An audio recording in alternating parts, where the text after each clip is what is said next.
41 మంది నిందితులను గుర్తించారు. ఇందులో కీలకంగా ఉన్న వ్యక్తులకు సంబంధించి ఇప్పటికే విచారణ పూర్తయింది. కొంతమందిని అరెస్టు చేశారు. వారి అరెస్టుల ఆధారంగా వారి స్టేట్మెంట్స్ని రికార్డ్ చేసిన తర్వాత వారి వాంగ్మూలాల ఆధారంగా మరికొంతమందిని పిలిచి విచారించి వారిని కూడా అరెస్టు చేశారు. ఆ తర్వాత కస్టడీలోకి తీసుకున్నారు. కస్టడీలో కూడా విచారణ కొనసాగింది. చాలా కీలక విషయాలన్నింటినీ కూడా ఇందులో బయటకు తీశారు.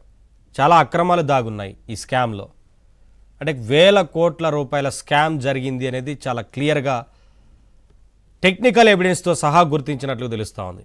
ఇప్పటికే ఈ అంశానికి సంబంధించి ఈ లిక్కర్ స్కామ్కి సంబంధించి విచారణలో పూర్తి స్థాయిలో ఆధారాలు సేకరించిన తర్వాతనే విచారణకు పిలిచి వారి వాంగ్మూలాలు తీసుకొని ఆ తర్వాత ఇతర ఆధారాలను కూడా కలెక్ట్ చేస్తున్నట్లు తెలుస్తోంది. దీని ఆధారంగా విచారణ ముందుకు వెళ్తూ ఉంది. ఈ కేసులో కీలకంగా మారిన మిథున్ రెడ్డి ఇంతవరకు చాలా సిట్కి సహకరించకుండా వెళ్తూ ఉన్నారు. ఈ నేపథ్యంలోనే హైకోర్టుకు వెళ్ళారు ముందస్తు బెయిల్ కోసం, అక్కడ తిరస్కరణకు గురైంది. సుప్రీంకోర్టుకు వెళ్ళారు, అక్కడ తిరస్కరణకు గురైంది. ఇక ఆప్షన్ లేదు కాబట్టి విచారణకు హాజరయ్యారు. ఇవాళ విచారణ కొనసాగుతూ ఉంది. ఏ క్షణాన్నైనా అరెస్టు చేసే అవకాశం ఉంది అన్న వార్తలు అయితే వినిపిస్తున్నాయి.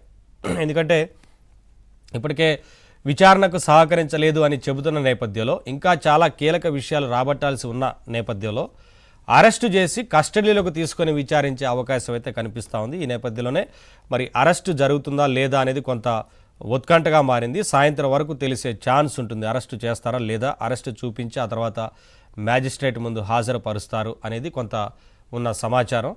మరి ఏం జరుగుతుంది తర్వాత అనేది కొంత ఉత్కంఠగా మారింది. ఇంకా చాలామంది విచారణ జరిగింది కాబట్టి ఈ అరెస్టు జరిగిన తర్వాత కస్టడీలో విచారించిన తర్వాత ఇక బిగ్ బాస్ దగ్గరికే వెళ్తారా, అసలైన లబ్ధిదారు దగ్గరికి వెళ్తారా?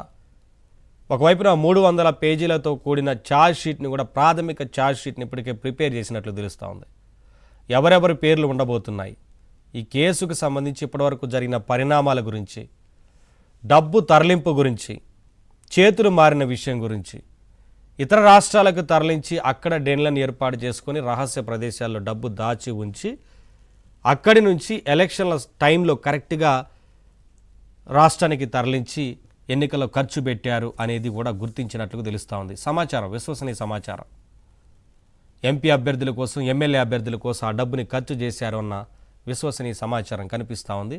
ఆ దృష్టిలో ఆ కోణంలో విచారణ కూడా జరిగినట్లు తెలుస్తూ ఉంది. ఈ బాధ్యతని ఎవరు తీసుకున్నారు, ఆ రోజున ఎవరి ద్వారా డబ్బు చేతులు మారింది, ఎవరి ద్వారా ఆయా ఎన్నికల్లో నియోజకవర్గాలకు వెళ్ళింది, లాంటి అనేక విషయాల మీద దృష్టి పెట్టారు. అలాగే ఎవరెవరికి అందింది, ఎవరెవరు ఏ ఏ నియోజకవర్గాల్లో ఉపయోగించుకున్నారు లాంటి లిస్టును కూడా ప్రిపేర్ చేసినట్లు తెలుస్తోంది. అంటే వీరి విచారణ జరిగిన తర్వాత ఎవరెవరికి వెళ్ళింది అనేది కూడా ఆ లిస్టు కూడా బయటకు వస్తుందేమో. వారిని కూడా పిలిచి నోటీసులు ఇచ్చి మరి విచారించే అవకాశం కూడా ఉంటుంది. ఆ రోజున సభలకి పెద్ద ఎత్తున డబ్బు తరలించారన్న వార్తలు కూడా ఉన్నాయి. ఇదే కాదు, కొన్ని కంపెనీలు ప్రైవేటుగా కొన్ని కంపెనీలు పెట్టడం కోసం heavy commercial electronic vehicles factory అది ఆ పరిశ్రమను ఏర్పాటు చేయడం కోసం కూడా అనుమతుల కోసం వెళ్ళినట్టు తెలుస్తోంది. అంటే అనుమతులు వస్తే ఇక మళ్ళీ ప్రభుత్వం మారితే మాదే అంతా, అందుకనే ఆ పరిశ్రమను ఏర్పాటు చేసుకుందామని కూడా ఆ డబ్బుతోని ప్లాన్ చేసుకున్నారు. విదేశాలకు తరలించారు, హవాలా రూపంలో వెళ్ళింది, విదేశాల్లో పెట్టుబడులు పెట్టారు. ఇలా రకరకాలుగా బంగారం కొన్నారు అన్న దాని మీద ఇన్వెస్ట్మెంట్ చేశారు అన్న వార్తలు కూడా వచ్చాయి. ఇలా అన్ని కోణాల్లో కూడా సిట్ విచారణలో దృష్టి పెట్టినట్లుగా తెలుస్తూ ఉంది. మరి అరెస్ట్ జరిగితే ఇంకొన్ని విషయాలు తెలిసేందుకు అవకాశం ఉంటుంది. ఛార్జ్ షీట్ తర్వాత ఇంకా డెప్త్గా అందరికీ అన్ని విషయాలు తెలిసే ఛాన్స్ ఉంటుంది. ఇదే అంశానికి సంబంధించి వాటి డిబేట్లో మాట్లాడదాం. డిబేట్లో పాల్గొంటున్నారు